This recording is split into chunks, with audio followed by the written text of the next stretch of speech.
მეტად მნიშვნელოვანი და საინტერესო საკითხით დაგიბრუნდით დედმამიშვილებს შორის ურთიერთობის შესახებ უნდა ვისაუბროთ ახლა ფსიქოლოგთან ერთად. შემოგვიერთდა ფსიქოლოგი ქალბატონი ბარბარე ჭკუასელი. დილამშვიდობის ბარბარე, მადლობა მოგახსენებთ მოგზაურობისთვის. დილამშვიდობისა. როგორც ყოველთვის საინტერესოა თქვენი მოსმენა და თქვენი რჩევები და რა თქმა უნდა ეს არის ის თემა, რომელიც უნდა განვიხილოთ სხვადასხვა ჭრილში, როგორც მშობლის როლი, როგორც უფროსი დედმამიშვილის როლი და ასევე თავად ყველაზე პატარა ოჯახის წევრი, რა თქმა უნდა. და თქვენ ამის საუკეთესო მაგალითი ხართ სამი შვილის დედა ბრძანდებით და შესაბამისად თქვენ ზუსტად მოგცემთ იმ რჩევებს, რომელიც უნდა გაითვალისწინოს მშობლებმა. რა არის მთავარი, რაც აუცილებელი არის, რომ შვილებს შორის არ მოხდეს დაძაბულობა, ვთქვათ, ეს ეჭვიანობის მომენტი, რომელიც ყოველ მომდევნო შვილის დაბადებას ახლავს ხოლმე. თუმცა არიან ბავშვები, რომლებიც არ ეჭვიანობენ და პირიქით სიხარულით ელოდებიან ახალი ოჯახის წევრის შემომატებას, მაგრამ გვაქვს შემთხვევები, როდესაც არის ეჭვიანობის ფონი ხოლმე. აი, რა არის მშობლის მთავარი საზრუნავი ამ დროს და როგორ უნდა მოიქცეს? რა რჩევას მისცემთ მშობელს? მადლობა მკითხვისთვის. უბრალოდ მგონია, რომ ჩვენ როგორც არ უნდა ვიმუშაოთ ამ საკითხზე, ის რომ არის ეჭვიანობის ფაქტი, ეს ძალიან ბუნებრივია. ამაზე ბუნებრივი არაფერი არ არის და რატომ? ნახეთ, აი წარმოედგინეთ, რომ თქვენ ხართ შვილი, ხართ ერთადერთი ამ ოჯახში, მთელი ყურადღება თქვენია, მთელი სიყვარული თქვენია და უცებ აღმოჩნდება, რომ ელოდებიან ოჯახის ახალ წევრს, რომელიც ავტომატურად არის თქვენი კონკურენტი რა თვალსაზრისით. მასაც სჭირდება ის ყურადღება, მასაც სჭირდება ის სითბო, სიყვარული და ნიშნავს იმას, რომ მე უნდა გავიყო ამ ადამიანთან, რომელიც არ ვიცი ვინ არის საერთოდ, არ ვიცი მეყვარება თუ არა, რაღაც მშობლებს უფრო მეტი წარმოდგენა აქვთ დაახლოებით ამასთან დაკავშირებით, მაგრამ მე ნაკლებად, იმიტომ რომ მე ვარ რაღაცა სამყაროში ყველაზე მნიშვნელოვანი რგოლია, ჩემი ირგვლივ ბრუნავს დედამიწა. აი ამ კონტექსტში თუ შევხედავთ, მიხვდებით, რომ წარმოუდგენელია, რომ ბავშვს არ ქონდეს აი ეს კონკურენციის განცდა, თუმცა როგორ დავეხმარებით ამ კონკურენციის განცდასთან გამკლავებაში, ეს უკვე არის მშობლებზე დამოკიდებულია ჩვენი პრეროგატივა, ასე ვთქვათ, რომ როდის იქნება ის მომენტი, როცა რაღაც დონეზე დარჩება ეს განცდა, თუმცა შემოვა სიყვარული, შემოვა თანადგომა, რაღაცა ესეთი თბილი განცდები შემოვა ჩვენში. აი ამაში შეუძლია რომ მშობელმა რაღაცა ძალიან დიდი როლი ითამაშოს და სწორი მიდგომით იმით, რომ მაგალითად ამ კონკურენციის განცდას გაგებით მოეკიდოს და მხარი დაუჭიროს და არა რომ მუდმივ წინააღმდეგობაში იყოს ამ განცდასთან, რომ აი დავუშვათ რატომ გრძნობს ესე, რატომ საერთოდ არ არის სწორი კითხვა, მას ძალიან ხშირად ვაშხერებ ხოლმე რა. ზოგადად როგორ არის პროცესზე ორიენტირებული კითხვა, რომელიც მეხმარება, რომ დავინახო ჩემი თუ მე მშობელი ვარ, მშობლის როლი ამ ყველაფერში და თუ მე შვილი ვარ, ჩემი როლი როგორც შვილის ამ ყველაფერში, ასე რომ ისევ და ისევ ის წერტილი რომ არ დავკარგოთ, კონკურენციის განცდა, ის რომ ახალი წევრი იბოდება, აი ამ პროცესს როგორ გაუმკლავდება მშობელი თავისი როლიდან და როგორ დავეხმარებით შვილს აი ამ როლთან გამკლავებაში. დაიბადება, მანამდე უნდა მოხდეს შემზადება, ხომ თავისთავად და ის ნიადაგი უნდა იყოს შექმნილი საიმისოდ, რომ სწორი ემოციები გაუჩნდეს. რა თქმა უნდა, არა მხოლოდ თეორიულ რაკურსში, არამედ პრაქტიკულ დონეზეც უნდა მოხდეს შემზადება, ხო? მაგალითად, სად იქნება განთავსებული ახალი წევრის ლოგინი, სად გადაინაცვლებს ან არ გადაინაცვლებს უკვე არსებული ბავშვის ლოგინი, იმიტომ რომ ყველაზე დიდი შეცდომა არის, რომ დავუშვათ ბავშვს ავტომატურად ვუნაცვლებთ ადგილს ტექნიკურად თუ რაღაცა მხოლოდ ემოციურად იმისთვის, რომ ახალი წევრი შემოვიდეს და რეალურად ძალიან მნიშვნელოვანია, რომ ის ბავშვი თავის ადგილას დარჩეს და ახალი წევრი შემოვიდეს აი ამ მოცემულობასთან. შეიძლება ვერ დარჩეს ახლა ვთქვათ, მან თუნდაც სივიწროვიდან გამომდინარე, ახლა ყველას არ აქვს შეიძლება საშუალება იმის, რომ თითო ბავშვს სათითაო ოთახი ჰქონდეს და ასე შემდგომ და განათავსოს სხვა ოთახში. აი, მაგრამ ნუ არსებული სიტუაციიდან გამომდინარე, უწევს რომ ერთი შვილი კი, რომელიც უფრო მეტ მზრუნველობას მოითხოვს, თავისთავად ის დატოვოს იმ ოთახში და მეორე ძალაუნებურად გიწევს, რომ სხვა ოთახში გადაანაცვლოს. რა თქმა თუმცა ჩემ შემთხვევაში ძალიან მარტივი იყო ეს ყველაფერი, იმიტომ რომ ძალიან დიდი მოლოდინი ჰქონდა ჩემ შვილს და დიდი სიყვარული თელოდა ერთი სული ჰქონდა, როდის გაჩნდებოდა და ალბათ ვფიქრობ, რომ თავიდანვე სწორად მივეცი ალბათ გზა ამ ყველაფერს, რომ ეს დადებითი ემოციები უფრო მეტი ყოფილიყო თავისთავად. აი თუ მაგალითად წმინდათ ესეთი ტექნიკური საკითხი ხომ, რომელ ოთახში ვინ არის განთავსებული, თუ საჭირო არის რომ ბავშვი რომელსაც ეხა უწევს სხვა ოთახში გადასვლა იმის გამო რომ პატარა იბადება, ამას მივცეთ ცოტა სხვა ფორმა.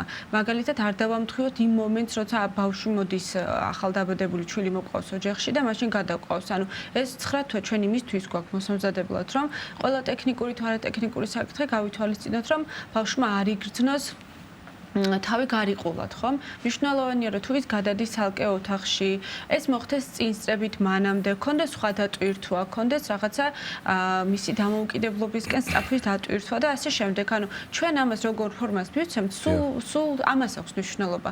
და არა რომ ტექნიკურად შეიძლება რომ მშობლის აძინებელში ერთი ბავშვის ადგილი იყოს.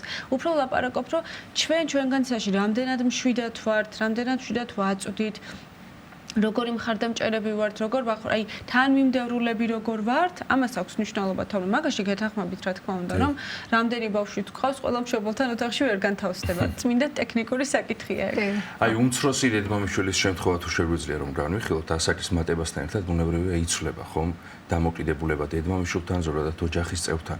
უმცროსი დედმამიშვილის დამოკიდებულება როგორი არის ხოლმე, აი ფსიქოლოგიური თვალსაზრისით, როგორც განვიხილეთ, უფროსის შემთხვევა ხომ შეიძლება ეგოისტობდეს. უმცროს რა დამოკიდებულება შეიძლება გააჩნდეს წლების მატებასთან ერთად დედმამიშვილის მიმართ. თქვენ ეხლა მეკითხებით, რომ ყველაზე უმცროსი შვილის პოზიციიდან როგორი არის დანახული ოჯახი? როგორც წესი ყველაზე მეტად ესე ვთქვათ, სიყვარულით სავსე არის პატარა წევრი ოჯახის წევრებისგან ხოლმე. განებივრებულია, რა თქმა უნდა და ამასაც აქვს მნიშვნელობა. ზოგადად ხშირად ხომ შევლობთ ხოლმე, რომ რიგითობით რომელი არის ბავშვი ოჯახში და ესე მარტივი თეორიით ითვლება, რომ ყველაზე პირველი არის უფრო მეტი პასუხისგებლობით სავსე, იმიტომ რომ მას მივეცით ჩვენ მშობლებმა ეს პასუხისგებლობა და მივანიჭეთ.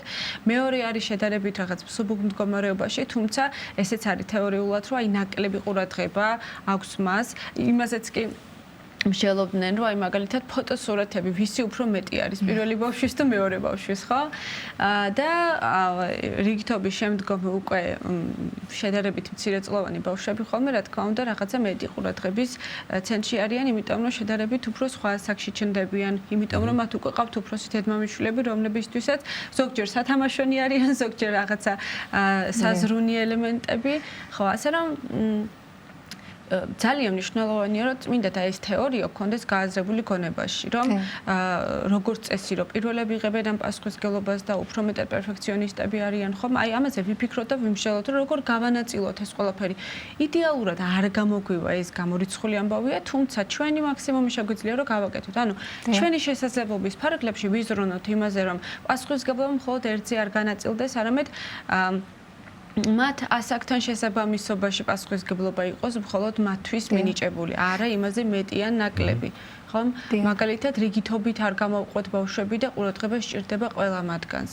ჩვენ ერთნი ვართ მშობლები და როგორღაც ისიც რომ გავითვალისწინოთ, რომ ჩვენი რესურსიც ამოწურვადია და ამის ფარგლებში ალბათ ისიც გასათვალისწინებელია ბარბარე და აუცილებლად ყურადღებათ მისაქცევი ის რომ გარდა იმისა რომ უფრო მეტი პასუხისმგებლობას გადავცემთ ხოლმე ასე ვთქვათ ხო ასევე ის ფაქტი რომ თითქოს რახან პატარა არის მას აუცილებლად უნდა დაუთმოს ან სათამაშო ან წიგნი იქნება ეს თუ სხვა რასაც მოითხოვს ან ნებისმიერი კაპრიზის შესრულება და ასე შემდგომ დაუთმე პატარა მე რა აი ეს რა როლს თამაშობს ბავშვების აღზრდაში ეს უფრო ეგოისტურს ხო არ ხდის პატარას ასეთ შემთხვევაში და უფროსი პირიქით იჩაგრება მისი ინტერესები იზღუდება მისი თავისუფლება თუმცა თანაგანცდაც აუცილებელია რომ ჩამოუყალიბდეს ძალიან მნიშვნელოვანი კითხვა ეს, იმიტომ რომ ეს ორივე მხრიდან შეგვიძლია რომ განვიხილოთ ნახეთ პატარას პოზიციიდან, რომელსაც ჯერ არ აქვს აღქმული ის, რომ დაუშვათ მის გარდა სხვა პატარა ბავშვებიც არსებობენ სამყაროში დაუშვათ. როგორ შეიძლება რომ გავაზიაროთ? ეს ასაკობრივად ძალიან ბუნებრივია, ხო? და წარმოიდგინეთ, რომ ამ დროს უფროსი, რომელმაც ყველაფერი უნდა მისცეს, იმიტომ რომ პატარა არის. ეს პატერნი როგორც წესი აი ამ ბავშვების ცხოვრებაში ძალიან ხშირად რჩება და გენერალიზდება არა მხოლოდ თავისი დედმამიშვილის მიმართ, სიბლინგის მიმართ, არამედ ზოგადად სამყაროშიც გენერალიზდება ხოლმე, რომ მუდმივად ყველას ყველაფერი უნდა დაუთმოს რაღაც რიგი მიზეზების გამო. ამიტომ ამასთან ძალიან ფრთხილად უნდა ვიყოთ. რა თქმა უნდა, პატარა შემთხვევაში არის რაღაც ასაკი, რომლამდეც ის ვერაცნობიერებს საერთოდ ნივთი მისია, საზღვარი სად არის და ეს ძალიან ბუნებრივი, ამას ვერ შევცვლით, მაგრამ დროთა განმავლობაში უნდა ვიმუშაოთ იმაზე, რომ გაიმიჯნოს დაუშვათ და იკითხოს ბავშვმა, როცა ამას უკვე მეტყველების უნარი აქვს ბავშვს, შეუძლია რომ იკითხოს, რომ შეიძლება რომ აიღოს სხვისი ნივთი. მიუხედავად იმისა, რომ დედმამიშვილია, მაინც რაღაც საზღვარი უნდა არსებობდეს მათ შორის და ამაში ჩვენ დავეხმარებით დროთა განმავლობაში. მაგალითად, მე ახლა ამ წუთას წარმომიდგა თვალწინ ჩემი პატარა მესამე, რომელიც ძალიან პატარაა და რატომღაც გონია, რომ ყველაფერი რაც სახშია მისია. და ამას ვაკვირდები არა მხოლოდ სახში, არამედ სხვა სივრცეებშიც. ანუ მას ძალიან უჭირს ჯერჯერობით იმის აღქმა, რომ რაიმე საინტერესო ნივთი შეიძლება სხვისი იყოს საერთოდაც. ასე რომ ამაზე მნიშვნელოვანია ძალიან მუშაობა, თუმცა ასაკიც უნდა უწყობდეს ბავშვს ამაში ხელს. მაგალითად, ის ასაკი, როცა ბავშვი უკვე ბაღის სივრცეში შესაძლებელია რომ გავუშვათ, აი იქ უკვე ნელ-ნელა მუშავდება ეს უნარჩვევები და რა თქმა უნდა, პატარ-პატარა დოზით უნდა იყოს სახლიდან უკვე მიწოდებული, რომ მის გარდა კიდევ სხვა ბავშვებიც არსებობენ. აი, ბარბარე, დედმამიშვილების ცხოვრებას ბუნებრივია თან ახლავს წენა, ბრაზი, ჩხუბი ერთმანეთს შორის. აი რა ეს რამდენად შესაძლებელია რომ ზრდასრულ ასაკში უფრო სერიოზულ ჩხუბამდე მივიდეს, აი გულისხმობ აი რაღაც ფსიქოლოგიურ მომენტებს, ოდესაც ბავშვობაში რაღაც სათამაშო ვერ გაიყვეს და შესაძლებელია თუ არა ეს უკვე ზრდასრულობაში რაღაც სერიოზული კონფლიქტის რაღაც გამომხატველი იყოს, გამოწვევი. ეს ახლა ალბათ უფრო ინდივიდუალური საკითხია, ვიდრე შეგვიძლია რომ ამას თეორიულად ვიმსჯელოთ უბრალოდ. ნახეთ, მშობელი რომელიც არ აცდის ბავშვებს რომ კონფლიქტი მოაგვარ რომ თვითონ და მუდმივად თვითონ ერევა ამ ამბავში, ხო? რაღაცნაირად მაინც ღია გეშტალტი რჩება ალბათ და სადღაც შეიძლება რომ თეორიულად რომ ვიმსჯელოთ განვითარდეს ეს და ვერასდროს ვერ დასრულდეს, ხო? ამიტომაც მნიშვნელოვანია ძალიან რომ დედმამიშვილებს, სიბლინგებს მივცეთ თვითონ პრობლემის მოგვარების საშუალება და მაქსიმუმ მცირედი ჩართულობა, რაც კი შეიძლება რომ მცირედი ჩართულობა იყოს ჩვენი მხრიდან, უბრალოდ რომ ისინი არ დაზიანდნენ და მათი რაღაცა ესეთი საკითხებიც ვუყოთ, ხოლმე ამ დოზით იყოს და არა რომ მათ მოვუგვაროთ და მუდმივად ჩვენზე იყოს ეს საკითხი, რომ ესე გაგრძელდება ყოველთვის. ყოველთვის სხვის დახმარებას მოითხოვენ. და ის რომ თქვათ მშობლების მხრიდან არ მოხდეს შვილების გამორჩევა და რომელიმეზე უფრო მეტი ყურადღების გადატანა და ასე შემდეგ.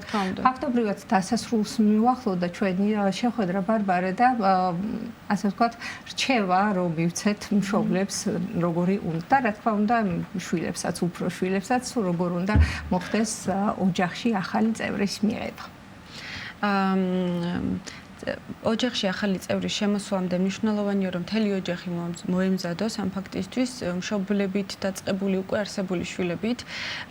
ასევე ორი სიტყვით შევეხებოდი ბოლოს დასმულ კითხვას, აი ეს კონფლიქტური საკითხებთან დაკავშირებით და მნიშვნელოვანია ძალიან რომ ბავშვებს მივცეთ ერთმანეთთან მოთათბირების და შეთანხმების უფლება. მშობლებმა ეს იქნება უფროსი, საშუალო, რაღაც პატარა წევრი თუ რამდენი წევრი ყავს ოჯახში. ასე რომ მინდა მშობლებს რაღაცა ისეთი ძალიან დიდი სიმშვიდე და სიყვარული შევთავაზო და უთხრა რომ ეს ყველაზე კარგი მეთოდია ბავშვებთან ურთიერთობისთვის. ხარდაჭერა და სიყვარული. ძალიან დიდი მადლობა. შეგახსენებთ სტუდიის სტუმარი გახდათ ფსიქოლოგი ბარბარე ჯგუასელი.